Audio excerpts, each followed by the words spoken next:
Where are you watching this story from? Drop your city in the comments below.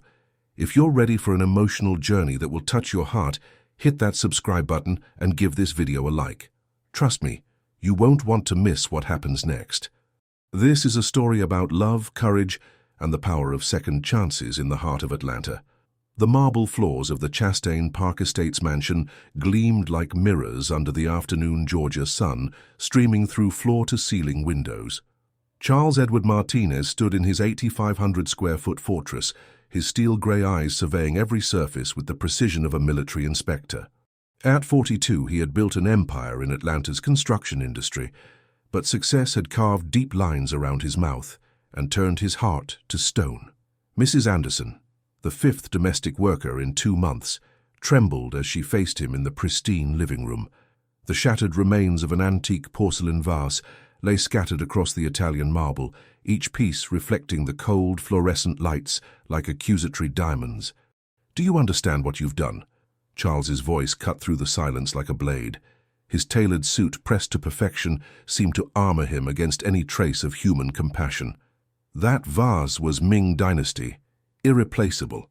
"Mr. Martinez, I'm so sorry, You were just careless." He stepped closer, his presence filling the space between them with an Arctic chill. "And those watermarks on the marble? The fact that you used the family bathroom?" His jaw tightened. "In this house there are standards. Standards you clearly cannot meet." Mrs. Anderson's eyes filled with tears. She had worked for families across Buckhead for 15 years, but never had she encountered such cruelty disguised as perfectionism. "Please, sir, I need this job. My grandchildren, that's not my concern." Charles pulled out his checkbook with mechanical precision. "Your final payment.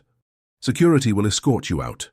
As Mrs. Anderson gathered her belongings with shaking hands, Charles turned toward the grand staircase. Somewhere in the maze of rooms above, his daughter Beatrice was hiding, as she always did when the yelling started. The thought should have stirred something in him, guilt perhaps, or protective instinct. Instead, he felt only the familiar numbness that had settled over him like a shroud. The massive front door closed with a finality that echoed through the empty halls. Charles stood alone in his perfect house, surrounded by perfect things, feeling nothing at all. But upstairs, behind a closed bedroom door painted princess pink, 7-year-old Beatrice pressed her ear against the wood and wondered why Daddy never smiled anymore, and why another nice lady had to leave them forever. Beatrice Bia Martinez sat cross-legged on her bedroom floor, carefully arranging her Barbie dolls in a circle. The morning light filtered through sheer curtains, casting soft shadows across her pale scalp where chestnut curls once danced. The chemotherapy had stolen more than her hair. It had stolen the sparkle from her father's eyes whenever he looked at her. "Today we're going to the princess ball," she whispered to her favorite doll, the one whose blonde locks she had carefully trimmed to match her own bare head. "We'll be the most beautiful princesses there, won't we?" The silence of the mansion pressed around her like a weighted blanket. From her window, she could see other children playing in Chastain Park, their laughter floating across the manicured lawns. But Beatrice hadn't played with other children in months. Not since the treatment started. Not since Daddy began looking at her like she was something broken that he couldn't fix. On her nightstand sat a photo from her 6th birthday, a laughing little girl with cascading curls perched on her father's shoulders. That girl seemed like a stranger now. This new Beatrice, the bald one who threw up after treatments at Children's Healthcare of Atlanta, who made Daddy's face crumple with pain. This Beatrice was someone nobody wanted to be around. She picked up a hand mirror and stared at her reflection. Her brown eyes, once bright with mischief, now held a sadness too heavy for someone so young. She touched her smooth scalp, remembering how Daddy used to braid her hair before bedtime, humming old Spanish lullabies their mama used to sing. "Mirror, mirror on the wall," she whispered to her reflection. "Who's the ugliest of them all?" The mirror had no answer, but somewhere deep in her heart, Beatrice already knew. A soft knock interrupted her solitude. "Miss Beatrice," called Mrs. Thompson, the elderly housekeeper whose kind voice was the only warmth left in the house. "Your breakfast is ready, sweetheart." Beatrice quickly hid the mirror under her pillow. She couldn't let Mrs. Thompson see her crying again. The last time, the old woman's eyes had filled with tears too, and Beatrice didn't want to make anyone else sad. "Coming," she called, forcing brightness into her voice that she didn't feel. She stood slowly, adjusting the colorful headscarf that never quite stayed in place, and wondered if today might be the day Daddy would finally remember that she was still his princess, even without her crown of curls. The MARTA Blue Line train rumbled through downtown Atlanta as Fernanda Rodriguez clutched her worn leather purse and reviewed the employment contract for the third time. 28 years old with calloused hands and a high school diploma, she had cleaned houses across the metropolitan area since she was 18, but never for someone like Charles Martinez. $4,200 a month, more money than she had ever earned in her life, enough to finally catch up on her mother's medical bills, to help her sister with rent, to maybe even save something for her own future. The contract was precise, clinical, 7 a.m. to 5 p.m. Monday through Friday, perfection expected in all duties, zero tolerance for mistakes, and one strange clause that made her stomach tighten. Under no circumstances is the employee to interact with the employer's daughter. As the train pulled into the Buckhead station, Fernanda gathered her courage along with her cleaning supplies. She had worked for difficult families before, wealthy families who saw domestic workers as invisible fixtures, families who scrutinized every dust mote and questioned every decision. But something about this felt different, colder. The walk from the station to Chastain Park Estates took 15 minutes through tree-lined streets where every house seemed to compete for grandeur. But when she reached 2847 Peachtree Glen Drive, Fernanda stopped short. The Martinez mansion wasn't just large. It was imposing, almost fortress-like, with its stone facade and towering windows that revealed nothing of the life within. Mrs. Margaret Thompson, the head housekeeper, met her at the service entrance. The older woman's face bore the weary kindness of someone who had spent decades caring for others. "You must be Fernanda," she said with a warm smile that didn't quite reach her eyes. "I'm Maggie. I'll be showing you around and explaining the particular requirements of this position." As they toured the immaculate house, Maggie's voice dropped to barely above a whisper. "Mr. Martinez is exacting in his standards. He's been through 5 housekeepers in the past 2 months, each one dismissed for what others might consider minor infractions." Fernanda nodded, making mental notes about the marble surfaces that couldn't show water spots, the antique furniture that required special polish, the perfectly aligned items that must never be moved even a fraction of an inch. "And the little girl?" Fernanda asked quietly as they passed a closed door decorated with princess stickers. Maggie's expression crumpled. "That's Miss Beatrice. 7 years old, sweet as an angel. She's very sick, dear, cancer. The treatments have been hard on her and even harder on her father." She paused, choosing her words carefully. "Mr. Martinez has requested that staff maintain no contact with Beatrice. He believes it's protective." Fernanda felt her heart clench. A sick child, isolated from even the compassion of those who worked in her home. "But surely—" "No exceptions," Maggie said firmly, though her own voice caught. Mr. Martinez was very clear. "Your job depends on following that rule absolutely." As Fernanda unpacked her supplies in the service closet, she couldn't shake the image of that closed door with its cheerful princess stickers, a bright splash of childhood in this sterile palace. Somewhere behind that door lived a little girl who needed love more than perfection, warmth more than marble floors. But Fernanda needed this job. Her family was counting on her.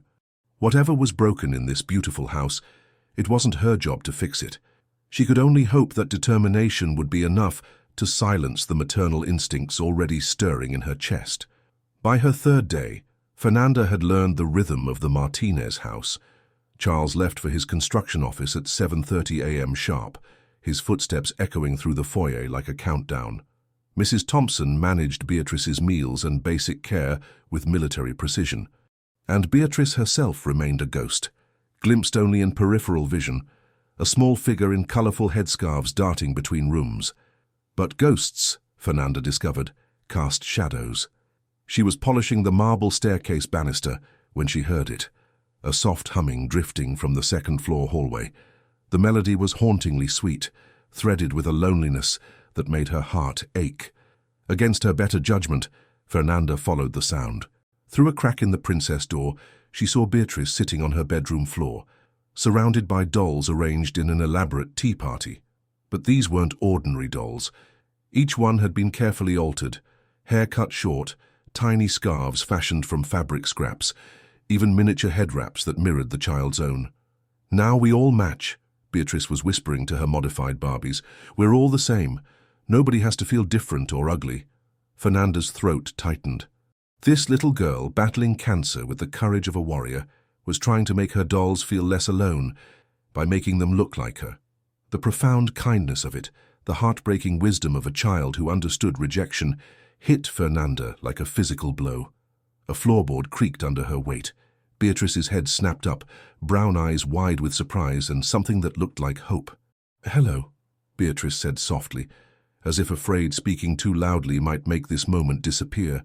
Fernanda knew she should turn away, return to her duties, pretend this interaction never happened.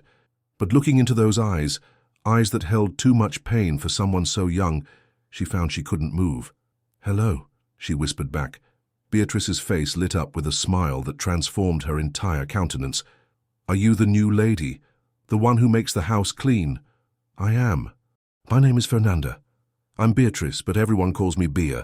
She gestured to her dolls. "Would you like to meet my friends? They're all princesses just like me, even without their hair." The simple statement, delivered with such matter-of-fact grace, nearly brought Fernanda to her knees. This child was fighting for her life while trying to convince herself and her dolls that they were still beautiful, still worthy of love.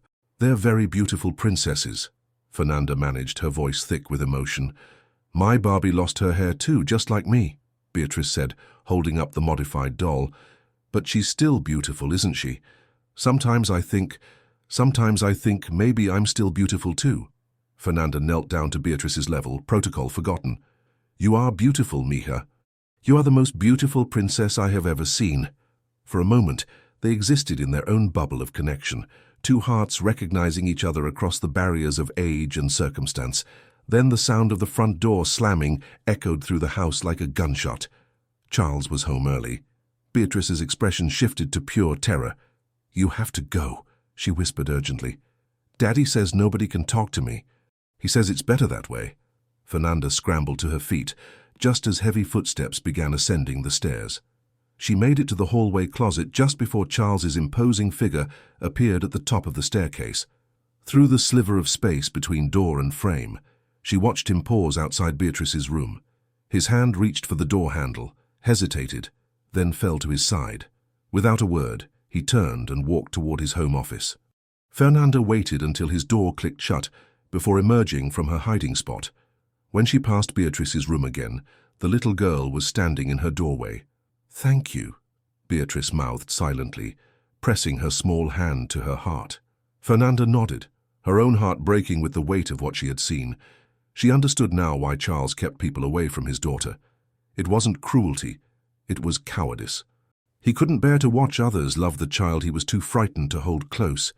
But understanding his pain didn't make it right. And as she returned to her duties, Fernanda felt something dangerous taking root in her chest. The maternal instinct to protect a child who needed protection most of all. The accident happened on a Thursday morning, while Charles was at a construction site in Midtown Atlanta. Fernanda was dusting the family portraits that lined the hallway when her cloth caught the corner of an ornate silver frame. The photograph tumbled to the marble floor with a sharp crack, the glass spider webbing across the image. Her heart stopped. The photo showed a radiant little girl with cascading chestnut curls, laughing as she rode piggyback on her father's shoulders. Charles was smiling in the image, genuinely smiling, his eyes crinkled with pure joy. This wasn't just any photo. This was a memory of before. Before cancer, before fear, before everything beautiful in this house was locked away. "Oh no," came a small voice from the stairs. Beatrice stood halfway down, her hand on the banister, staring at the broken frame with wide, stricken eyes. "That's my favorite picture. That's from my birthday party before I got sick." Fernanda carefully picked up the frame, trying to assess the damage. The photograph itself was unharmed, but the glass was shattered beyond repair. "I can fix this," Fernanda said quickly. "There's a frame shop in Lenox Square. I'll replace the glass before your father gets home." But Beatrice had already descended the stairs, drawn by the image like a moth to flame. She knelt beside Fernanda, staring at the photo with a mixture of longing and sadness that was devastating to witness. "That's me with all my hair," she said softly, touching the image through the broken glass. "I used to have the prettiest curls. Everyone said so. Mama used to braid them with ribbons. Her voice dropped to barely a whisper. Daddy used to say I was his little princess. What happened to your mama? Fernanda asked gently, setting the frame aside to give Beatrice her full attention. She died when I was 4. Car accident in the rain. Beatrice traced the air above her father's smiling face in the photograph. After that it was just me and Daddy. He took care of my hair, read me stories, called me his princess every single day. But then I got sick and... She trailed off, her small shoulders sagging. And what, sweetheart? And he stopped looking at me the same way. Like I was still beautiful. Like I was still his princess. Tears gathered in her eyes. I think I remind him that I might die like Mama did. I think that's why he doesn't want anyone to love me. Because it hurts too much when people you love go away. The wisdom of her words hit Fernanda like a physical blow. This 7-year-old child understood her father's emotional withdrawal better than he probably understood it himself. She saw past his cruelty to the fear beneath, forgave his absence even as it broke her heart. "Oh, mija," Fernanda whispered, pulling Beatrice into her arms without thinking. The child melted against her, so small and fragile, yet carrying burdens that would crush most adults. "I dream about my hair sometimes," Beatrice confessed against Fernanda's shoulder. "I dream that it grows back overnight, long and curly like before. In my dreams, Daddy sees me and remembers that I'm still me, that I'm still his princess, even if I'm sick." They stayed like that, holding each other in the hallway filled with portraits of happier times, until the sound of a car in the driveway made them spring apart. Charles was home early again. Beatrice's face went white. "He's going to be so angry about the picture, about us talking." "No," Fernanda said firmly, standing and smoothing her uniform. "I broke the picture. This is my responsibility. You go to your room, okay?" But it was too late. The front door opened and Charles's heavy footsteps echoed through the foyer. When he appeared in the hallway and saw them together, Fernanda with the broken frame in her hands, Beatrice with tear tracks on her cheeks, his face went thunderous. "What is this?" His voice was dangerously quiet, the kind of quiet that preceded storms. "I broke the photograph while dusting, Mr. Martinez. I specifically instructed you not to interact with my daughter." His eyes moved between them like a predator calculating an attack. "And yet here I find you, clearly having an extended conversation with her." Beatrice stepped forward, her chin raised with surprising courage. "Daddy, please don't be mad at her. I came down when I heard the glass break. She was trying to help. Go to your room, now." Charles's words cut through Beatrice's explanation like a knife. The little girl looked between them, her eyes filling with fresh tears. But instead of arguing, she simply whispered, "Thank you for saying I'm still a princess," before fleeing up the stairs. Charles waited until her bedroom door clicked shut before turning the full force of his anger on Fernanda. "That picture," he said, his voice shaking with barely controlled emotion, "was the last photo I have of her, truly happy, before cancer, before treatments, before everything fell apart." "I'm sorry," Fernanda said, meeting his gaze steadily. "I'll replace the glass. The photograph isn't damaged." "You don't understand." Charles ran his hands through his hair, and for a moment his carefully constructed armor cracked, revealing the broken man beneath. "She looks at that picture and remembers what she used to be, what she'll never be again, and now you—" He stopped, struggling to regain his composure. "Now I what? Now you've given her hope. You've made her believe someone can see her as beautiful when she's not. When she's—" He couldn't finish the sentence. Fernanda felt anger rise in her chest, hot and protective. "When she's what, Mr. Martinez? When she's sick, when she's bold? When she needs love more than ever and her father is too frightened to give it to her?" The words hung between them like a challenge. Charles's face went white, then red, then white again. "You're fired," he said quietly. "Clear out your things and leave. Security will escort you out." As he turned to go, Fernanda called after him, "She knows, you know, she knows you love her, but you're too scared to show it. She forgives you for that. But she shouldn't have to." Charles stopped at the foot of the stairs, his hand gripping the banister so tightly his knuckles went white. For a long moment he stood frozen, warring with himself. Then, without another word, he climbed the stairs to his office and slammed the door behind him. Fernanda gathered her things slowly, her heart breaking for the child upstairs who had just lost another person who cared about her. As she reached the front door, she heard it, soft sobbing from Beatrice's room, the sound of a little girl crying herself to sleep again. But as she stepped onto the perfectly manicured lawn of Chastain Park Estates, Fernanda made a decision that would change everything. She wasn't going to abandon this child. Not yet. Not until she had found a way to give Beatrice back what cancer had stolen from her, the belief that she was still beautiful, still loved, still worth fighting for. 3 blocks from the Martinez mansion, Fernanda sat on a bus bench and made 3 phone calls that would either destroy her life or save a little girl's spirit. The first was to her sister Maria, explaining why she wouldn't be able to help with rent this month. The second was to the collection agency, handling her mother's medical bills, asking for another extension. The third was to her friend Carmen, who worked at the beauty supply store in Lenox Square Mall. "I need to find the most beautiful wig for a 7-year-old girl," Fernanda said, watching the afternoon traffic flow toward downtown Atlanta. "Chestnut brown, with curls, the kind that makes you believe in fairy tales." Carmen was quiet for a moment. "Mija, those wigs aren't cheap. The good ones, the ones that look real, you're talking $300, maybe more. You just lost your job. Are you sure about this?" Fernanda thought about Beatrice's small hand tracing the air above her father's face in that photograph.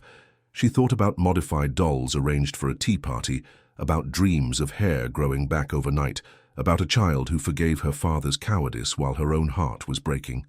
"I'm sure. Can you meet me there in an hour?"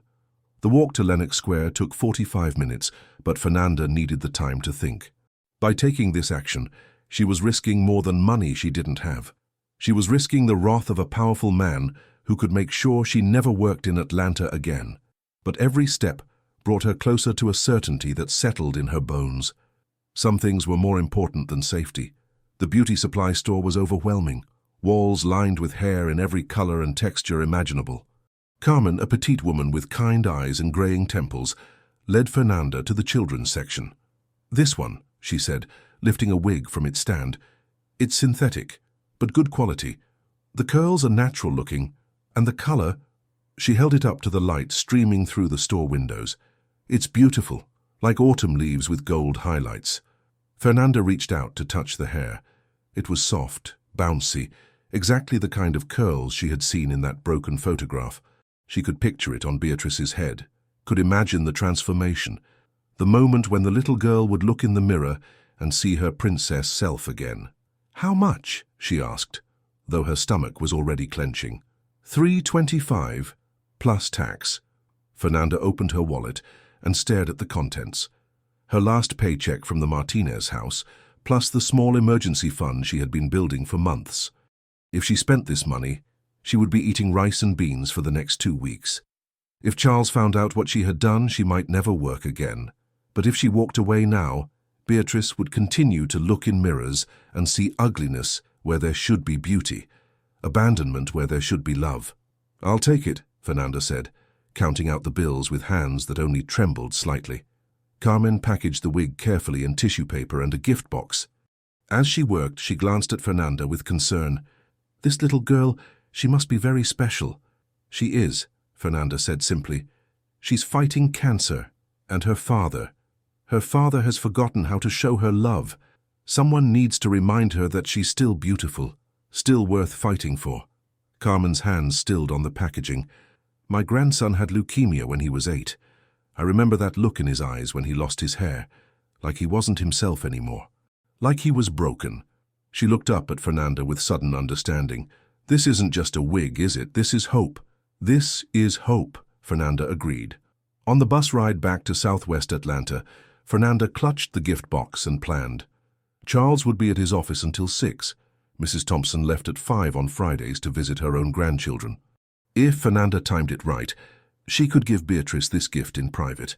Let the child have a moment of pure joy before the adult world intruded again. She knew Charles would fire her permanently when he found out, if he hadn't already. She knew this one gesture couldn't fix the deep wounds in that family, but sometimes healing began with a single act of love, a single moment of feeling beautiful in a world that had forgotten to tell you that you were. As the bus pulled into her neighborhood, Fernanda whispered a prayer to the Virgin of Guadalupe, patron saint of impossible causes and broken hearts. Tomorrow, she would return to the mansion that had dismissed her. Tomorrow, she would risk everything for a child who needed someone to believe in her beauty. Tomorrow, she would try to give a little girl back her crown.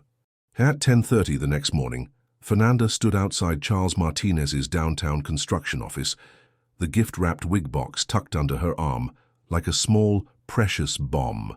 The building was steel and glass, reaching toward the Atlanta skyline with the same cold ambition as its owner.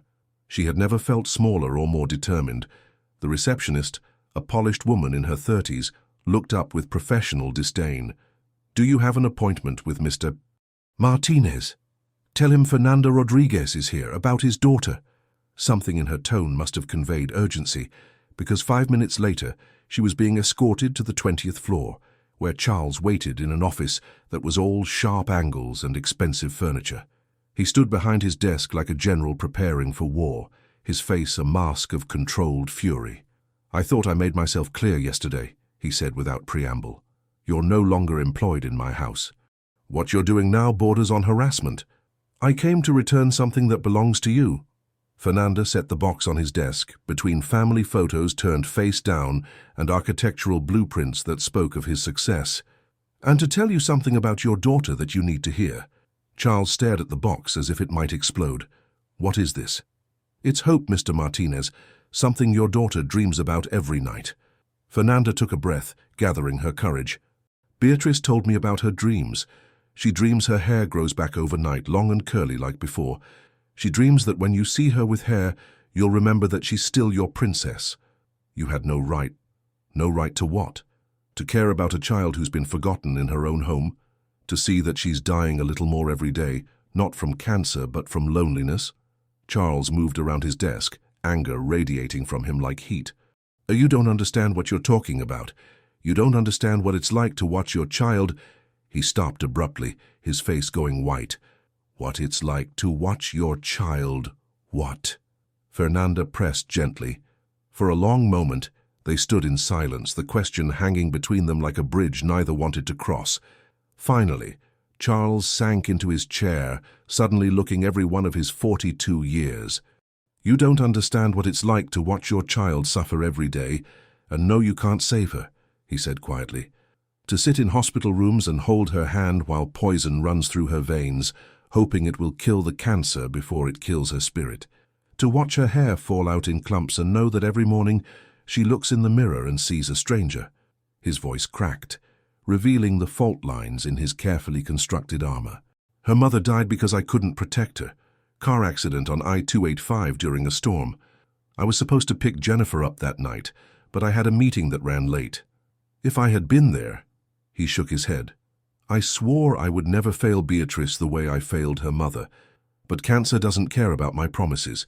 Cancer doesn't negotiate or take construction contracts." Fernanda felt her anger begin to transform into understanding. "So you pulled away?" "I pulled away because every chemo session reminds me that I can't save her. Every bald patch, every day she gets sicker, every night she cries herself to sleep. It's all evidence that I'm failing her just like I failed Jennifer." He looked up at Fernanda with eyes full of pain. "Do you understand now? I don't keep people away from Beatrice to hurt her. I keep them away because watching someone you love die slowly is the cruelest thing in the world. And I won't inflict that on anyone else." "But Beatrice isn't dying," Fernanda said softly. "The treatments are working. Mrs. Thompson told me. The doctors are optimistic.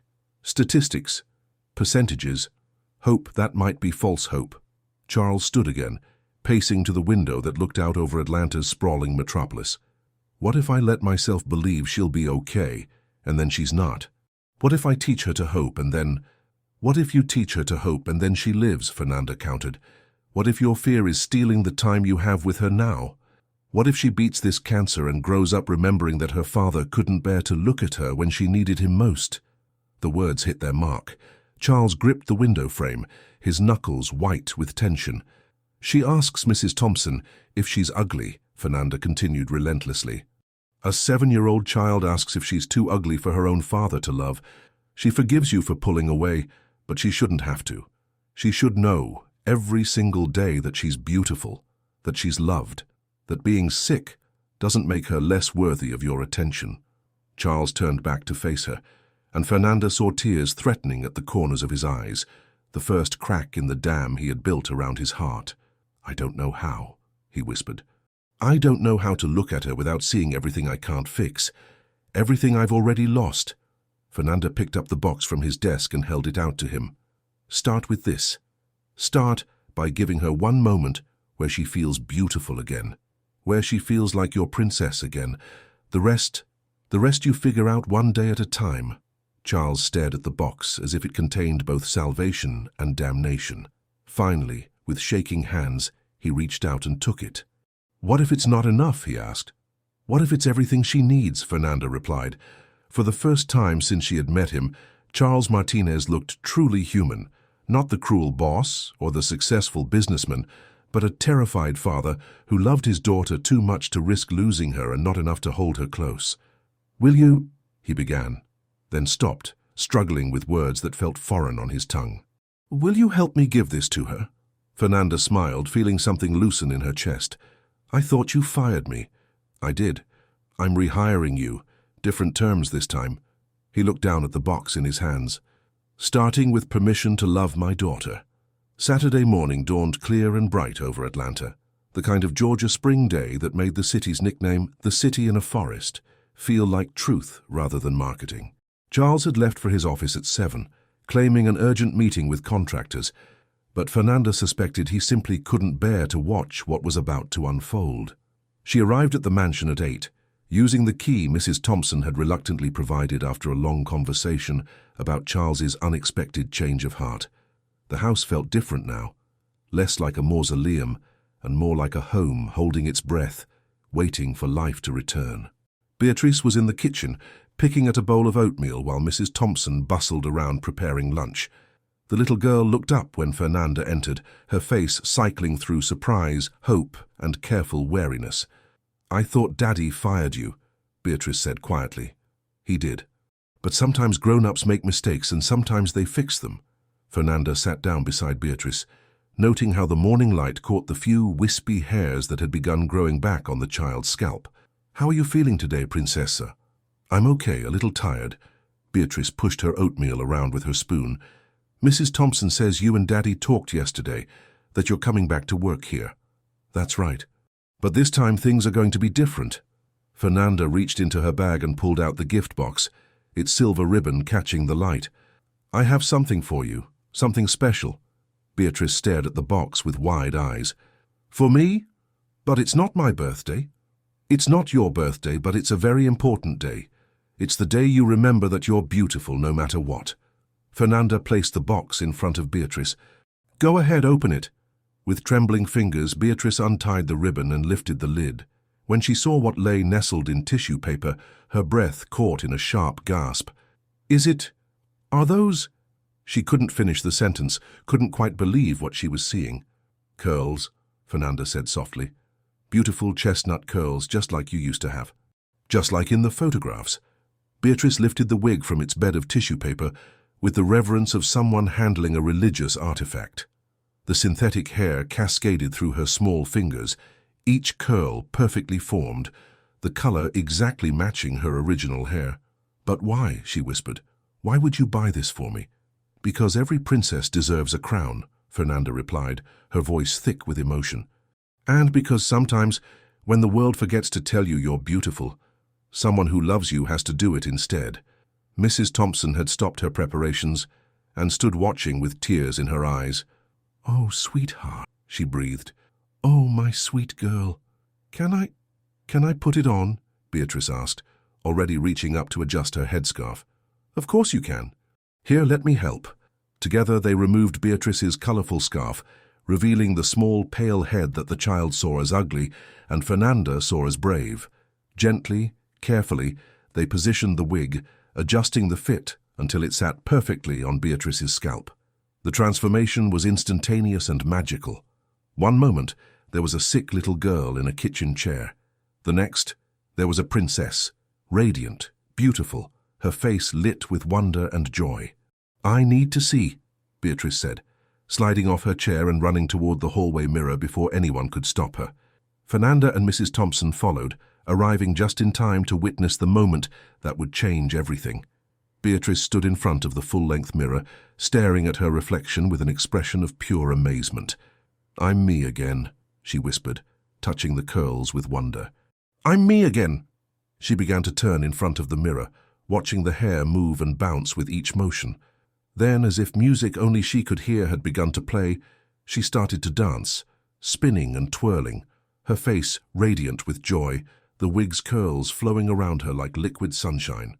"I can be a princess again," she laughed, extending her arms and spinning faster. "Look, Mrs. Thompson. Look, Fernanda. I'm beautiful again." Fernanda felt tears streaming down her face as she watched this child, this brave, resilient, wonderful child, reclaim her sense of self. The wig was just synthetic hair, but in this moment, it was magic. It was the key that unlocked the prison of self-doubt that cancer had built around Beatrice's heart.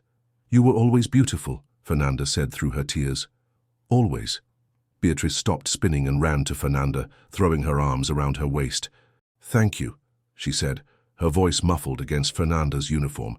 "Thank you for making me feel pretty again. You don't just feel pretty, mija.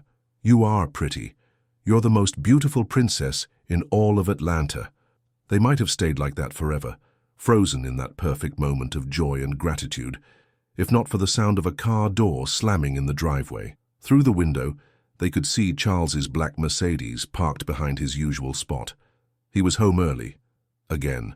Beatrice's face went white with sudden terror. Oh no, Daddy's home. He's going to be so angry. He's going to think I'm being vain, wanting to be pretty when I'm sick. He's going to—" "No," Fernanda said firmly, kneeling to take Beatrice by the shoulders. "Your daddy is going to see his beautiful daughter, and he's going to remember why he fell in love with being your father in the first place." But even as she said the words, Fernanda felt her own fear rising. This was the test. This was the moment that would determine whether Charles could break free from his prison of fear and see what everyone else saw. A little girl who deserved to feel beautiful, especially when the world had told her she wasn't. The front door opened. Heavy footsteps echoed through the foyer. Beatrice stood in the hallway in her beautiful wig, waiting to find out if her father could love the version of her that dared to hope for beauty in the midst of sickness. "Beatrice," Charles's voice called out closer now. "I'm home." "I'm here, Daddy," she called back, her voice small but steady. And then he appeared at the end of the hallway, the powerful businessman, the cruel boss, the frightened father. He took one step into the room, then stopped completely, his face cycling through a dozen emotions before settling on something that looked like wonder. For a long moment, father and daughter simply stared at each other across the space that had grown between them, over months of fear and misunderstanding. Beatrice, in her beautiful wig, looking more like herself than she had in half a year. Charles with his mouth slightly open, as if he were seeing a ghost made of love and memory. "My God," he whispered finally. "Look at you." And in his voice, for the first time in months, was the tone that every child needs to hear from their parent. Pure, uncomplicated love. Charles stood frozen in the hallway, his briefcase forgotten in his hand, his breath coming in shallow gasps, as if he'd been running. The sight before him defied everything he had trained himself to expect. Instead of his sick daughter in a headscarf, there stood a vibrant little girl with cascading curls, her face glowing with happiness and hope. "Daddy?" Beatrice said tentatively, her small hands nervously smoothing the wig's silky strands. Do you like it?" Charles couldn't speak, couldn't move. This child, this beautiful child spinning in front of him with such joy, she looked exactly like the daughter he remembered from before the diagnosis, before the treatments, before fear had built walls around his heart so high he had forgotten what love looked like from the other side. But as the initial shock faded, something darker crept into his expression. This was an illusion, a beautiful, cruel illusion that reminded him of everything cancer had stolen from them, everything that might never return. "Take it off," he said quietly. The words hit the room like a physical blow. Beatrice's spinning stopped abruptly, her face crumpling with confusion and hurt. "What?" she whispered. "Take it off, Beatrice, right now." Charles's voice was growing harder, the familiar armor snapping back into place as fear overrode wonder. He turned to Fernanda with eyes that burned with betrayal. "How dare you do this? How dare you give her false hope?" "Mr. Martinez," Fernanda began, stepping protectively closer to Beatrice. "No." Charles dropped his briefcase, the sound echoing through the hallway like a gunshot. "I specifically told you not to interact with my daughter. I trusted you to follow my instructions, and instead you... So you do this."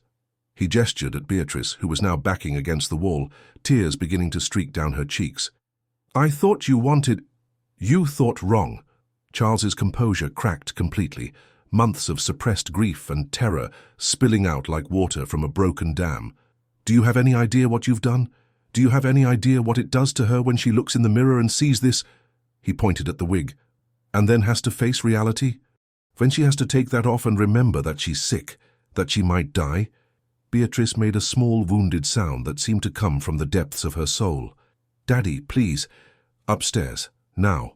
Take that thing off and go to your room." "But Daddy, I feel pretty. I feel like me again. Isn't that good?" Beatrice's voice broke on the words, her small body shaking with the effort of trying to understand why her happiness was making her father angry. Charles looked at his daughter, really looked at her, and what he saw there nearly broke him. Hope. Pure, radiant hope shining in her eyes despite his cruelty. She was looking at him like she believed he might still choose love over fear, might still remember how to be the daddy who used to call her his princess.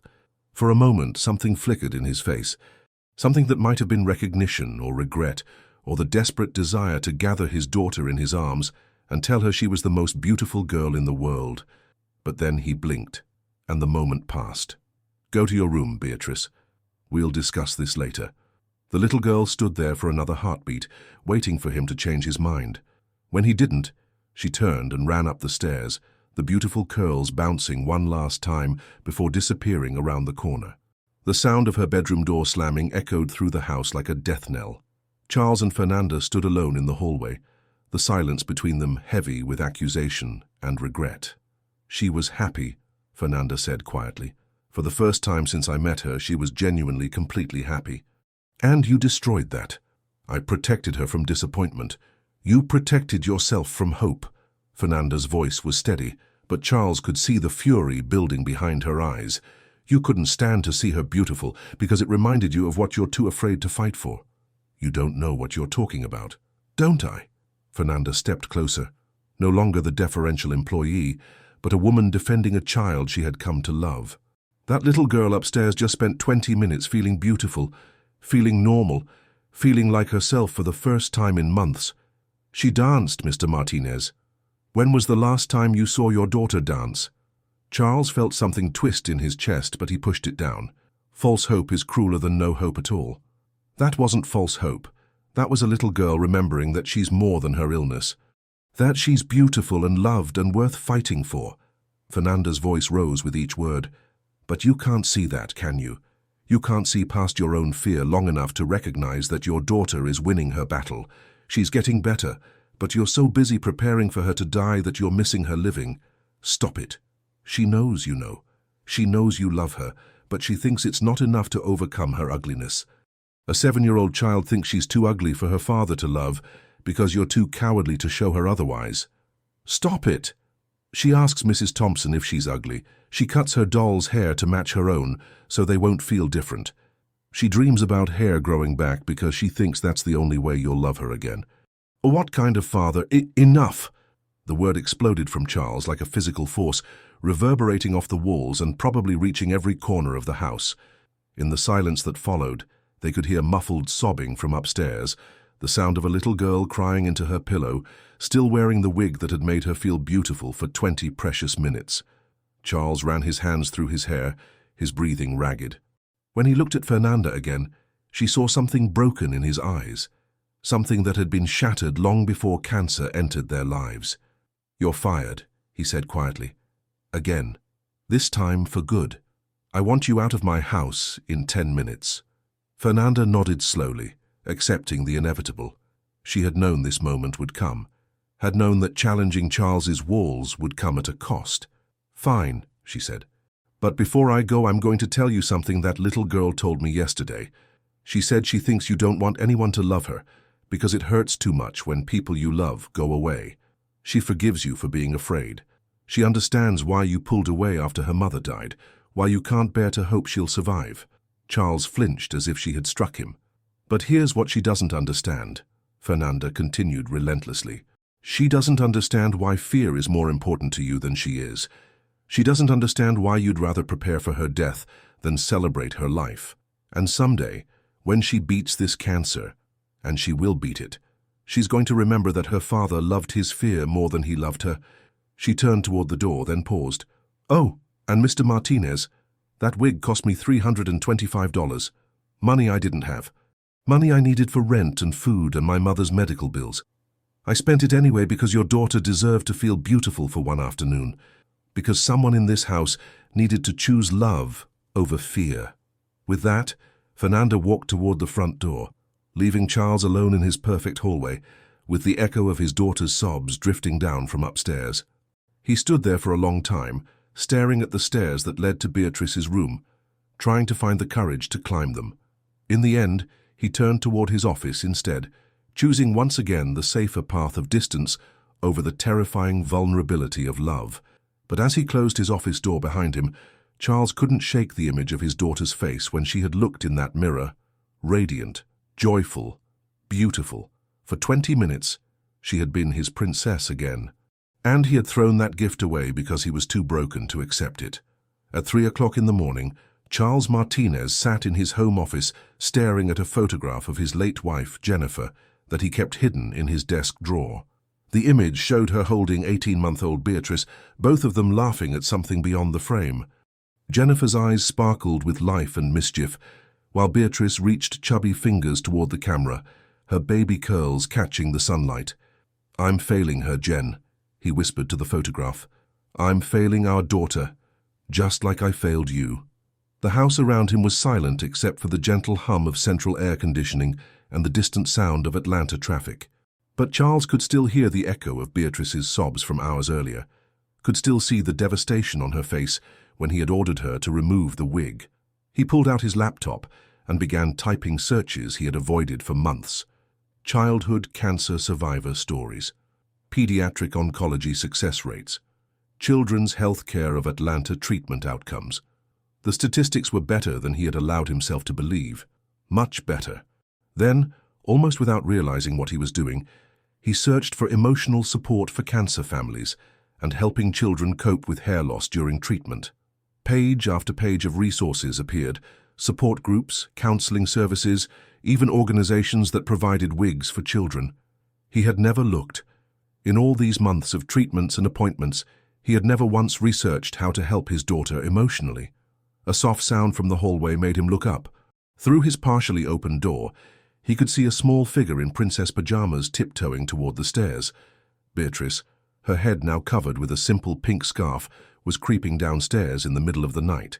Charles closed his laptop and followed silently, his bare feet making no sound on the marble floors. He found her in the kitchen, standing on a chair to reach the medicine cabinet, where Mrs. Thompson kept the children's Tylenol. "Beatrice," he said softly, not wanting to startle her. She spun around, nearly losing her balance. Her face was blotchy from crying, her eyes red-rimmed and swollen. "I'm sorry, Daddy. I couldn't sleep. My head hurts really bad." She climbed down from the chair carefully, her small body moving with the exhaustion of someone who had cried until there were no tears left. Charles felt his heart fracture. "When did the headache start?" After dinner. After you..." She couldn't finish the sentence, but she didn't need to. The headache had started after he had shattered her joy, after he had sent her to her room for the crime of feeling beautiful. "Let me help you," he said, reaching for the medicine bottle. As he measured out the correct dose, he noticed Beatrice watching him with wary eyes, as if she expected him to disappear or become angry again at any moment. "Here you go, princess." The endearment slipped out before he could stop it, the first time he had called her that in months. Beatrice's eyes widened with surprise and something that looked dangerously like hope. "You called me princess," she whispered. Charles felt his throat tighten. "I did. But I don't look like a princess anymore. I'm bald and ugly and sick and—" "Stop!" Charles knelt down to Beatrice's eye level, his hands gently grasping her small shoulders. This close, he could see the faint fuzz of new hair beginning to grow on her scalp, could see the determination in her brown eyes that had helped her fight through months of treatment. Don't ever say that about yourself. Not ever. But it's true. I heard you tell Fernanda that the wig was false hope, that I was just pretending to be beautiful. The words hit Charles like physical blows. In his fear, in his desperate need to protect himself from hope, he had taught his daughter to hate her own reflection. Beatrice, look at me. When she met his eyes, he saw Jennifer looking back at him. The same stubborn courage, the same capacity for forgiveness even when forgiveness wasn't deserved. I was wrong, I was so wrong. About what? About everything. About you. About that beautiful wig. About how brave and strong and perfect you are, exactly as you are right now. His voice broke on the words. You are not ugly, Mia. You are not sick-looking or shameful or anything that would make anyone love you less. You are beautiful. You are my beautiful, brave princess, and I have been the worst father in the world because I forgot that. Beatrice stared at him, her lower lip trembling. But you said... I said terrible things because I was scared. Because when Mama died, I promised myself I would never let anyone hurt you, and when you got sick, I thought if I didn't hope too much, if I kept people away, if I prepared for the worst, then maybe losing you wouldn't destroy me the way losing Mama did. Tears were streaming down his face now, months of suppressed grief and terror finally finding their voice. But I was wrong, Princessa. I was protecting myself and hurting you, and that makes me the worst kind of father. A coward who chose fear over love. Beatrice reached up with one small hand to touch the tears on his cheek. You're not a bad daddy. You're just scared. I get scared too sometimes. What do you get scared of?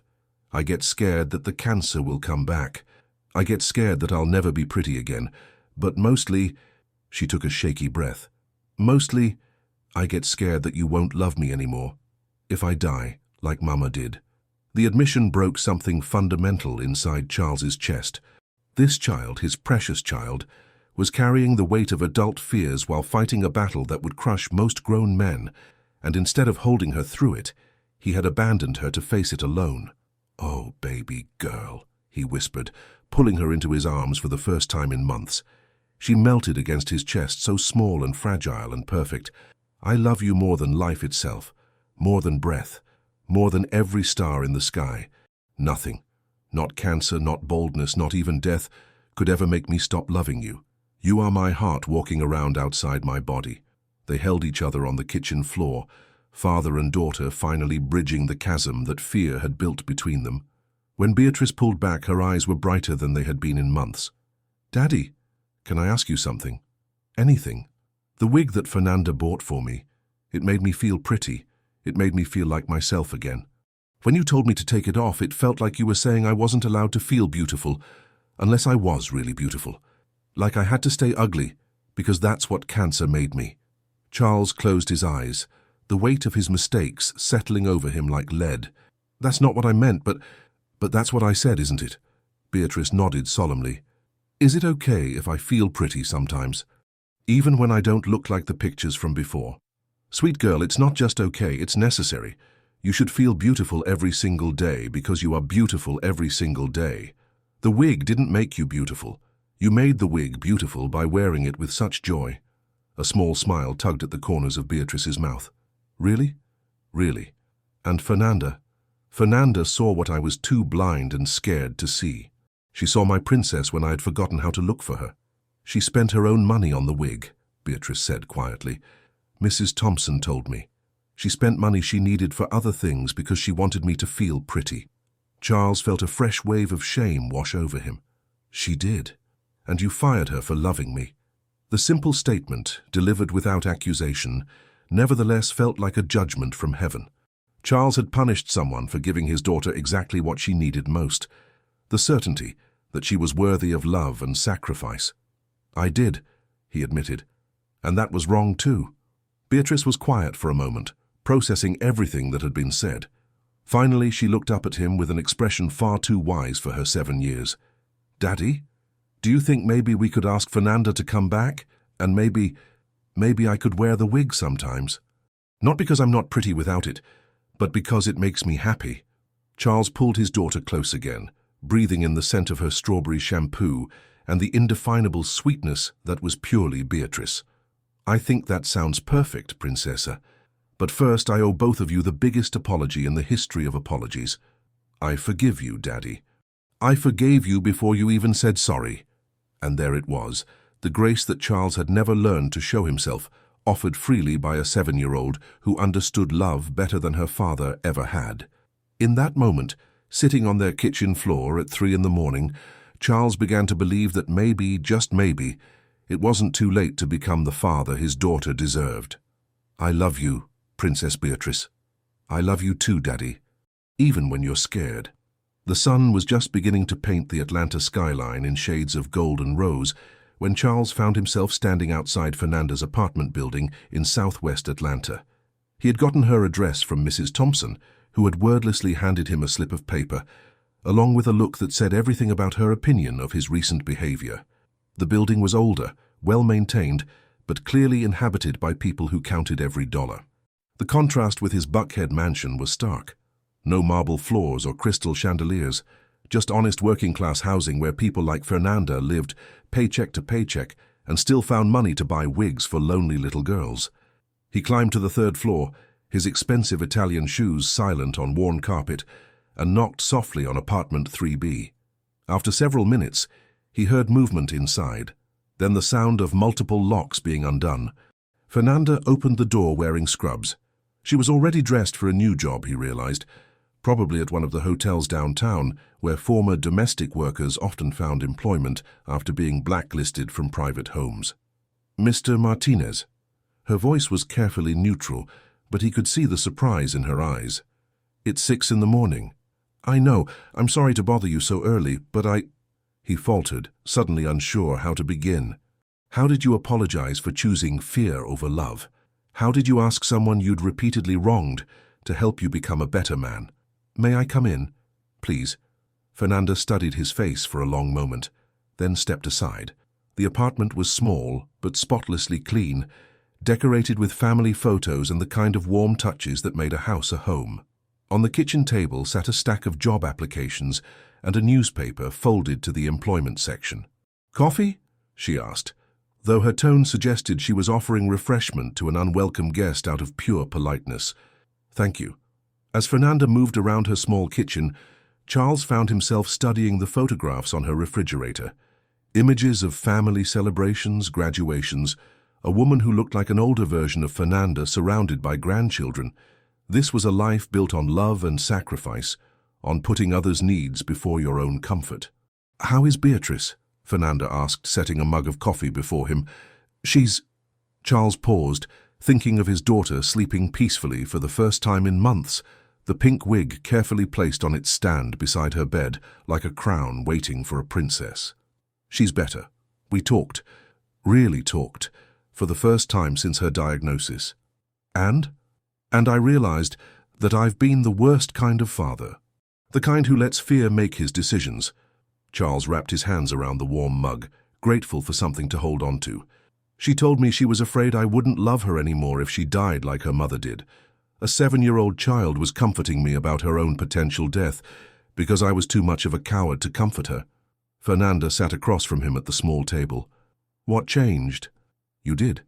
Your words yesterday. They forced me to see what I was doing to her, what I was stealing from her." He looked up, meeting her eyes directly. "Beatrice asked me if she was allowed to feel pretty sometimes, even when she doesn't look like she did before cancer. Do you understand what that means? I made my daughter ask permission to feel beautiful. And what did you tell her? I told her she should feel beautiful every day because she is beautiful every day. I told her you were right to buy her that wig, and I was wrong to take away her joy." Charles set down his coffee, his hands trembling slightly. "I told her I was a coward who chose fear over love, and that I wanted to do better." Fernanda was quiet for a moment, studying his face. "Those are good words, Mr. Martinez, but words are easy. What are you going to do?"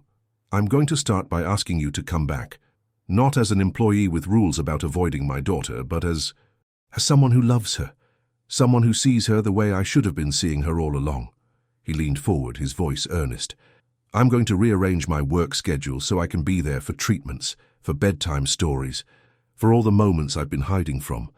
I'm going to learn how to braid her hair when it grows back. I'm going to teach her that being sick doesn't make her less worthy of love. It makes her more worthy of celebration for being so brave. And if the cancer comes back? Charles felt the familiar stab of fear, but this time he didn't let it paralyze him. Then I'll hold her hand through every treatment. I'll tell her she's beautiful every day. I'll make sure she knows that loving her, even if I lose her, is the greatest privilege of my life. Fernanda's expression softened slightly. What about the wig? She wants to wear it sometimes because it makes her happy. Not because she needs it to be beautiful, but because it's a gift from someone who saw her worth when her own father was blind to it. Charles's voice broke slightly. She forgave me, Fernanda. Just like that. I spent months punishing her for being sick, and she forgave me before I even finished apologizing. Children are better at love than adults, Fernanda said quietly. They haven't learned to build walls around their hearts yet. Will you help me tear down mine? The question hung between them in the small kitchen, heavy with possibility and hope. Fernanda studied Charles's face, looking for the sincerity that words could hide but eyes couldn't. What exactly are you asking me, Mr. Martinez? I'm asking you to come back and help me be the father Beatrice deserves. I'm asking you to teach me how to love without fear. I'm asking you to give us another chance. He paused, gathering courage for the most important part. And I'm asking you to let me pay you what you're actually worth. 6,000 a month with benefits, and the freedom to love my daughter as much as you want. Fernanda's eyes widened. Mr. Martinez. Charles, please. And before you say anything about the money being too much, let me tell you what you gave Beatrice yesterday. You gave her hope. You gave her joy. You gave her the certainty that someone in this world thinks she's beautiful exactly as she is. Do you have any idea how priceless that is? She is beautiful exactly as she is. I know that now, because you showed me how to see it. Charles reached across the table, not quite touching her hand, but close enough that she could feel his sincerity. Come back, Fernanda. Help me give my daughter the childhood she deserves. Help me learn how to be the father she needs. Fernanda was quiet for a long time, her dark eyes thoughtful. Finally, she spoke. I have one condition. Anything. I want to be there for her next treatment. I want to hold her hand if she's scared, braid her wig if she wants to wear it to the hospital. Remind her that she's brave and beautiful no matter what the medicine does to her body. Charles felt tears threaten again. This woman, who had every reason to hate him, was asking for the privilege of loving his daughter through the hardest parts of her illness. Done, he said simply. Fernanda smiled then, the first real smile he had ever seen from her. Then yes, Charles, I'll come back. We'll figure this out together. As Charles drove back to Buckhead through the quiet morning streets, he thought about second chances and the courage it took to accept them. He thought about his daughter, probably just waking up in her princess bedroom, and how different this day would be from all the days that had come before. For the first time in months, Charles Martinez was going home to love his daughter without reservation, without fear, without the walls that had kept them apart. He was going home to be the father Beatrice had always deserved, and the man Jennifer would have been proud to call her husband. The transformation had begun. 3 weeks later, the Martinez house had transformed from a mausoleum of fear into something that actually resembled a home. Laughter echoed through the marble hallways. The kitchen smelled like Mrs. Thompson's cookies and Fernanda's Puerto Rican rice. And in the living room, Charles Martinez sat cross-legged on the floor, carefully braiding his daughter's wig while she chattered about her upcoming art project. And then Mrs. Rodriguez said we could use any colors we want for the butterflies, Beatrice was saying, her face animated with excitement. She had started calling Fernanda Mrs. Rodriguez with the kind of formal affection children reserve for adults they deeply respect. I'm going to make mine purple and gold because those are princess colors. They are indeed princess colors, Charles agreed, securing the braid with a small elastic. There. Perfect. Beatrice scrambled to the hallway mirror to admire his work. The wig, which had once represented false hope in Charles's mind, now simply represented joy, another tool in his daughter's arsenal of self-expression, no different from her collection of colorful headbands or her favorite pink shoes. Daddy, you're getting really good at this, she said, adjusting the braid over her shoulder. When my real hair grows back, you can braid that too. When it grows back, Charles repeated, marveling at how naturally hope had returned to his vocabulary. The doctors at Children's Healthcare were increasingly optimistic about Beatrice's progress. The latest scans showed significant improvement, and her energy levels had returned to something approaching normal for a 7-year-old. Fernanda appeared in the doorway, wearing the kind of casual clothes Charles had never seen on her during her first employment, jeans and a soft sweater that made her look younger, less like an employee and more like family. "Ready for our adventure?" she asked Beatrice. "Ready!" Beatrice bounced on her toes with excitement. Today was a special day, her first trip to Lenox Square Mall since her diagnosis, a celebration of how much stronger she had become. Charles stood, brushing invisible dust from his own casual clothes. The sight of him in weekend wear instead of his usual suits was still strange to Mrs. Thompson, who had commented just that morning that she barely recognized the man who now spent Saturday mornings making pancakes instead of reviewing construction contracts. "Are you sure you want to come with us?" Fernanda asked Charles. "It's going to be very busy, and Beatrice might get tired." "I'm sure," Charles said firmly.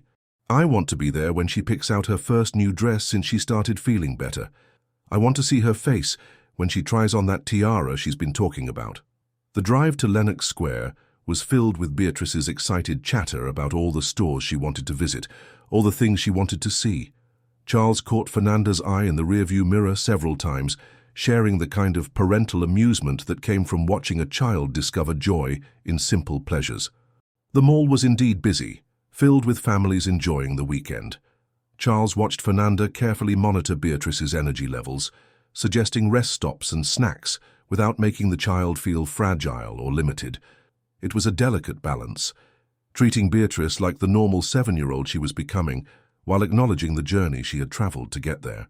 In the children's clothing store, Beatrice found a dress that made her gasp with delight. Royal blue with sparkly details, the kind of dress that demanded twirling and made every girl feel like royalty. "Can I try it on?" she asked, looking between Charles and Fernanda for approval. "Of course, Princesa," Charles said. "Let's see how it looks." As Beatrice disappeared into the dressing room, Charles found himself standing closer to Fernanda than he had planned.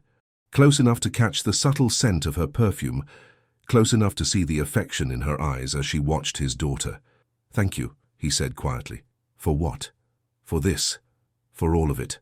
For giving me back my daughter and teaching me how to be her father again." Fernanda looked up at him, and Charles saw something in her expression that made his heart skip, warmth that went beyond professional courtesy, caring that extended beyond her obvious love for Beatrice. "You did the hard work," she said softly. "I just helped you remember what you already knew. I don't think I could have found my way back without you." Before either of them could explore what that statement might mean, Beatrice emerged from the dressing room in her blue dress, spinning with absolute delight. "Look at me, I'm a real princess." "You are," Charles and Fernanda said simultaneously, then shared a laugh that felt like the most natural thing in the world. They bought the dress along with matching shoes and the tiara Beatrice had been dreaming about. As they walked through the mall, Charles carrying shopping bags and Fernanda holding Beatrice's hand, they looked exactly like what they were becoming, a family. At the food court over shared pretzels and lemonade, Beatrice made an observation that stopped both adults in their tracks. "Mrs. Rodriguez," she said thoughtfully, "do you think you could teach my daddy how to cook Puerto Rican food? Mrs. Thompson's food is good, but I think it would be fun if Daddy could make us dinner sometimes." Fernanda glanced at Charles, something flickering in her eyes. "Would your daddy want to learn?" Charles felt his heart begin to race, understanding that this conversation was about much more than cooking lessons. "I think your daddy would like that very much. And maybe," Beatrice continued with the innocent manipulation that 7-year-olds had perfected, "maybe Mrs. Rodriguez could come for dinner more often. Maybe even stay for movies sometimes. We have a really big couch." The adults exchanged another look over Beatrice's head, and Charles saw his own growing feelings reflected in Fernanda's face.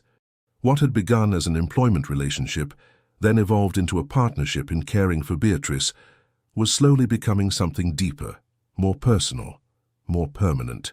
"That sounds like a wonderful idea, mija," Fernanda said softly, her eyes still on Charles. "If your daddy agrees." "Your daddy definitely agrees," Charles said, his voice rough with emotions he was just beginning to acknowledge. As they drove home through the late afternoon Atlanta traffic, Beatrice fell asleep in her car seat, exhausted but happy from their adventure.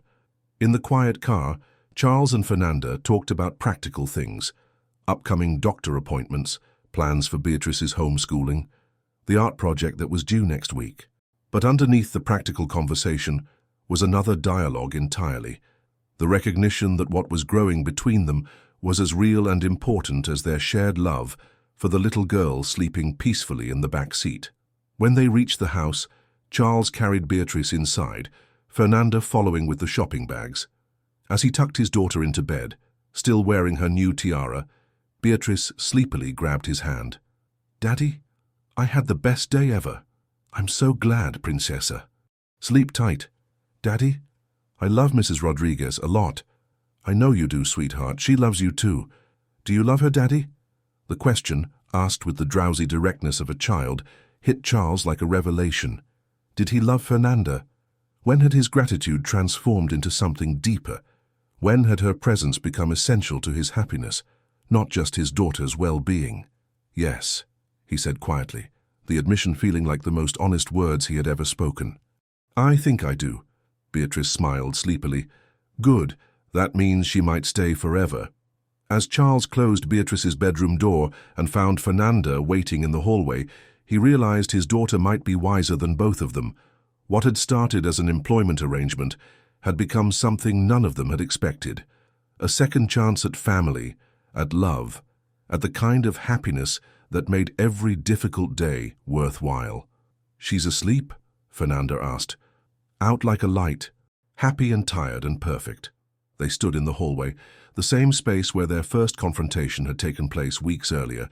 Now it felt like neutral ground, a place where anything was possible. "Fernanda," Charles began, then stopped, unsure how to voice what was in his heart. "I know," she said softly, reaching out to touch his hand. "I feel it too." And in that moment, Charles understood that his transformation was complete. He had learned to love without fear, to hope without reservation, to open his heart to the possibility that sometimes the best things in life came disguised as everyday miracles. The man who had once fired housekeepers for minor infractions had become someone capable of recognizing love in all its forms: parental, grateful, and now surprisingly romantic. It was the beginning of something beautiful. The autumn air in Atlanta carried the scent of changing leaves and new possibilities as Charles pushed Beatrice on the swing set in their backyard. Her laughter rang across the manicured lawn of Chastain Park Estates, bright and clear and thoroughly alive. The wig had been replaced by soft wisps of her own hair beginning to curl around her ears, still shorter than before, but undeniably hers. "Higher, Daddy, higher," she called, her arms stretched toward the sky. "Any higher and you'll fly away to the moon," Charles called back. But he pushed harder anyway, marveling at how natural this felt now, playing with his daughter, being present for her joy instead of hiding from her illness. From the patio, Fernanda watched them with the kind of contentment that came from witnessing a family heal itself. She was no longer the desperate job seeker who had arrived at this house 6 months ago, nor was she simply the employee who had defied orders to love a lonely child. She had become something neither she nor Charles had expected, an integral part of their lives, a bridge between past pain and future hope. "Mrs. Rodriguez," Beatrice called from the swing, "come push me too. We can take turns." Fernanda set down the homework she was helping Beatrice complete. Homeschooling had been Charles's decision, allowing them to work around treatment schedules while ensuring Beatrice didn't fall behind academically. But more than that, it kept her close during this crucial period of recovery and family rebuilding. As Fernanda took over pushing duties, Charles stepped back to watch his daughter and the woman who had saved them both. The transformation in all three of their lives was remarkable. Beatrice's latest blood work showed continued improvement, with her oncologist cautiously using words like remission and excellent response to treatment. Charles himself had restructured his entire life, promoting his assistant manager to handle day-to-day operations while he focused on being present for the moments that mattered. And Fernanda. Charles found himself studying her profile as she laughed at something Beatrice said, noting how the afternoon light caught the copper highlights in her dark hair, how her smile transformed her entire face. She had moved into the guest house behind the main property 2 months ago, officially to be available for Beatrice's needs, but increasingly because none of them could imagine her living anywhere else. "Daddy, watch this," Beatrice called, pumping her legs to maintain momentum on the swing. "I can go so high now, I'm strong again." "You are strong," Charles agreed, his throat tightening with emotion. She was strong, stronger than he had ever been, stronger than he had given her credit for during those months when fear had made him see fragility where there was actually resilience. The sound of the back door opening interrupted his thoughts. Mrs. Thompson appeared on the patio, her face creased with the kind of smile she had worn frequently since the household had transformed from cold efficiency to warm chaos. "Dinner's ready when you are," she called. "And Miss Beatrice, your art project came back from school." Mrs. Henderson sent a note saying it was exceptional. Beatrice stopped pumping her legs and allowed the swing to slow. "Really? She liked my butterfly painting." She loved it. Said she'd never seen such beautiful butterflies or such a creative use of color. Charles remembered that art project. Beatrice had spent hours at the kitchen table, carefully painting butterflies in every shade imaginable. When he had asked her about her color choices, she had explained that she wanted to show how beautiful things came, in all different forms, not just the ones people expected. "Can I see the note?" Beatrice asked, hopping off the swing with the boundless energy that had returned along with her improving health. "Of course, sweetheart. It's on the kitchen counter." As Beatrice ran toward the house, Charles found himself alone with Fernanda for the first time that day.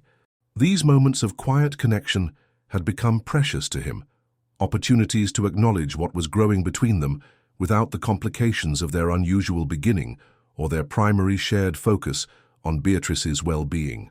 "She's doing so well," Fernanda said, her voice filled with the pride of someone who had invested deeply in a child's recovery. "We're all doing well," Charles replied, moving to stand beside her. "Better than I ever imagined possible 6 months ago." Fernanda looked up at him, and Charles saw his own wonder reflected in her eyes. "Did you ever think we'd end up here? Like this? You mean with me learning to braid hair, and you teaching me to make proper rice and beans? With all of us having dinner together every night like an actual family?" Charles reached for her hand, still amazed that she let him hold it, that this gentle, strong woman had chosen to stay despite everything he had put her through. "No, I never imagined I could be this happy again. I didn't think I deserved to be. And now? Now I wake up every morning grateful that you saw something worth saving in both of us." Their conversation was interrupted by Beatrice's excited voice calling from the house. "Mrs. Rodriguez, Daddy, come look at what my teacher wrote." They walked toward the house hand in hand, moving with the comfortable synchronization of two people who had learned to navigate life as a team. Inside, they found Beatrice bouncing with excitement in the kitchen, clutching a piece of paper covered in Mrs. Henderson's neat handwriting. "She says my butterflies show remarkable artistic maturity and a sophisticated understanding of beauty in diversity," Beatrice read proudly. "What does sophisticated mean?" "It means you're very wise for someone who's only 7, Charles said, lifting her up to sit on the kitchen counter. "That means you understand something that many adults never learn. That beautiful comes in all different forms. Like how Mrs. Rodriguez is beautiful even though she doesn't look like the ladies in magazines, and how I was still beautiful even when I was bald." "Exactly like that," Fernanda said, smoothing Beatrice's growing hair with gentle fingers. "Beauty isn't about looking like everyone else. It's about being yourself and letting that shine. Is that why you and Daddy look at each other the way you do, because you think each other is beautiful on the inside too?" The question, delivered with 7-year-old directness, made both adults pause. They had been careful around Beatrice, aware that their relationship was evolving but uncertain how to explain something they were still figuring out themselves. Charles looked at Fernanda, seeing the question in her eyes that mirrored his own. How much should they acknowledge? How much was Beatrice ready to understand? "What do you think about the way we look at each other?" Fernanda asked gently. "I think you love each other," Beatrice said matter-of-factly, "and I think that's good because it means our family might stay together forever." Mrs. Thompson says love is what makes a family real, not just blood or living in the same house. Charles felt his heart expand with the simple truth of his daughter's observation. Love was what made a family real. Love had brought them together, kept them together through crisis and recovery, and was now pointing them toward a future he had never dared to imagine. "Would that make you happy?" he asked Beatrice. "If Mrs. Rodriguez became a permanent part of our family?" "She already is a permanent part." Beatrice said with the logic of childhood. "She takes care of us, and we take care of her. She helps me with homework and makes you smile and teaches us both how to cook good food. That's what families do." Over Beatrice's head, Charles and Fernanda shared a look that communicated everything they had been too cautious to say aloud. Their daughter, for that's what Beatrice had become to both of them, had articulated what their hearts had been whispering for months. They were already a family in every way that mattered. The only question was whether they were ready to make it official. As they sat down to dinner around the table that had once been a battleground of fear and control, Charles looked at the two women who had transformed his life and realized that readiness was a luxury he couldn't afford to wait for. Love like this, love that healed and strengthened and made everything possible, was too precious to postpone for the sake of timing or convention. After dinner, as Fernanda helped Beatrice with her bedtime routine and Charles finished cleaning the kitchen, he found himself planning a conversation that would change everything. Tomorrow, he decided. Tomorrow, he would find the courage to ask Fernanda if she was ready to make their accidental family an intentional one. Tomorrow, he would ask the woman who had saved them both if she was willing to build a future together. Not as employer and employee, not as caretakers sharing a common cause, but as partners in love, in parenting, and in the beautiful uncertainty of life itself. As he turned off the kitchen lights and headed upstairs to say goodnight to his daughter, Charles Martinez smiled, with the quiet confidence of a man who had learned that the best decisions came not from careful planning, but from the courage to follow love wherever it led. 2 months before Christmas, Charles Martinez stood in the garden behind his Buckhead mansion, watching the early morning mist rise from the grass, while Beatrice helped their landscaper plant winter pansies. At 8 years old, his daughter was a whirlwind of energy and curiosity, her chestnut hair now falling in soft waves past her shoulders, longer and more beautiful than it had ever been before cancer had interrupted their lives. "Daddy, Mr. Johnson says these flowers can live in the cold," Beatrice called, her hands muddy and her face bright with excitement. "Isn't that amazing? They're brave like me." "Just like you, Princessa," Charles agreed, his heart swelling with the easy pride that had replaced his old fear. Beatrice's latest scans showed her in complete remission, her oncologist cautiously optimistic about her long-term prognosis. But more than the medical good news, Charles treasured the return of his daughter's natural joy, her curiosity about everything, from flower varieties to why the sky changed colors at sunset. From the kitchen window, he could see Fernanda preparing breakfast, her movements efficient and graceful as she navigated the space that had become as much hers as his. She had officially moved into the main house 6 weeks ago, occupying the master suite across the hall from his own, an arrangement that fooled absolutely no one about the nature of their relationship, least of all Beatrice, who had begun making pointed observations about how nice it would be if Mrs. Rodriguez never had to leave again. Today was the day Charles intended to ensure she never would. The ring box in his jacket pocket seemed to burn against his chest as he watched Fernanda through the window. He had chosen the stone carefully, a classic solitaire that caught the light like her laughter. Elegant but not ostentatious, timeless rather than trendy. The kind of ring that would look beautiful on the hands that had braided his daughter's hair, cooked their meals, and held both of them through the difficult journey back to happiness. "Mr. Martinez," the landscaper's voice interrupted his thoughts. "Miss Beatrice and I have finished with the pansies. Should we start on the herb garden?" she requested. Charles smiled. The herb garden had been Fernanda's idea, a way to teach Beatrice about growing things while providing fresh ingredients for their increasingly elaborate family dinner experiments. In the past year, cooking together had become one of their favorite evening activities, with Beatrice standing on a step stool between Charles and Fernanda, chattering about her day while learning to measure spices and flip pancakes. "Yes, go ahead with the herbs. But maybe set up the white garden chairs under the oak tree first. I'm thinking of having lunch outside today." The landscaper nodded, understanding without being told that Charles was planning something special. Everyone who worked for the Martinez family had witnessed the transformation. The cold, controlling businessman had become a warm, present father, and the woman who had saved them both had evolved from employee to partner, to the heart of their household. Beatrice came running over, her cheeks flushed with cold air and exercise. "Daddy, can Mrs. Rodriguez come see what we planted? I want to tell her about the brave flowers." "I think she'd love that. Why don't you go get her?" As Beatrice raced toward the house, Charles felt his nerves increase exponentially. He had faced hostile takeovers and million-dollar construction deals with less anxiety than he felt at this moment. But this mattered more than any business transaction ever had. This was about creating the family they had become in practice, making official the love that had grown from crisis and bloomed in the space where fear used to live. Fernanda appeared in the doorway, with Beatrice tugging her by the hand, and Charles felt his breath catch as it did every time he saw her. She was wearing jeans and one of his old sweaters, her hair pulled back in a casual ponytail. No makeup beyond the natural glow that came from being happy and loved. To Charles, she had never looked more beautiful. "Look, Mrs. Rodriguez." Beatrice dragged Fernanda toward the newly planted flower beds. "These are winter pansies, and they can live in the cold, just like I lived through being sick. Mr. Johnson says they're very brave flowers." "They're gorgeous, Mija," Fernanda said, kneeling to examine Beatrice's handiwork.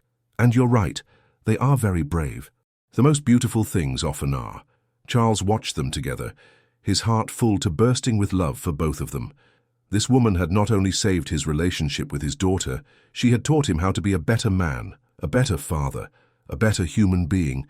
She had shown him that love required courage, that healing required hope, and that the most precious gifts often came disguised as everyday moments. "Mrs. Rodriguez," Beatrice said suddenly, her voice taking on the careful tone she used when she was planning something, "can you come sit under the tree with me and Daddy? I think he wants to talk to you about something important." Fernanda looked at Charles with raised eyebrows, clearly wondering what their precocious daughter was up to now. "Is that so?" "It is," Charles said, his voice only slightly hoarse with nerves. "Beatrice is very perceptive about these things." The three of them walked to the white chairs that had been arranged under the massive oak tree, its bare winter branches creating intricate patterns against the grey December sky. Charles had chosen this spot deliberately. It was where they often sat on warm evenings, where Beatrice played while the adults talked, where many of their most important conversations had taken place. "So," Fernanda said, settling into her chair while Beatrice climbed onto Charles's lap, with the casual affection that still amazed him. "What's this important conversation about?"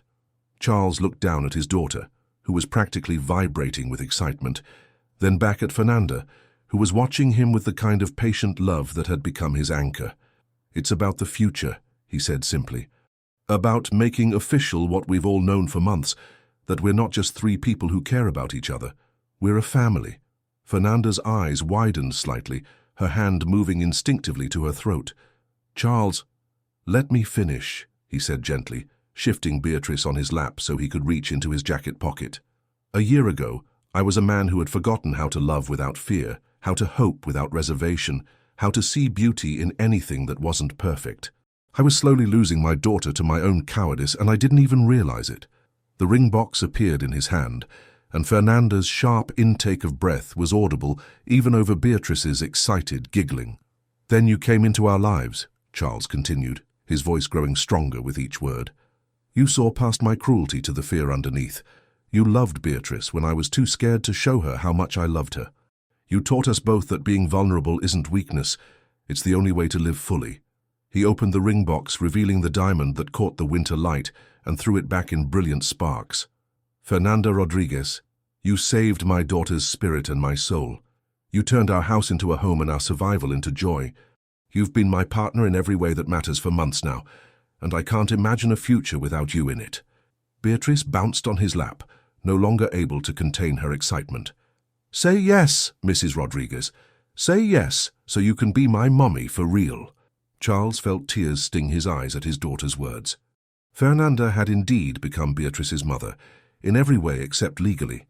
Attending school conferences, kissing scraped knees, reading bedtime stories, celebrating every small triumph in a child's recovery from life-threatening illness.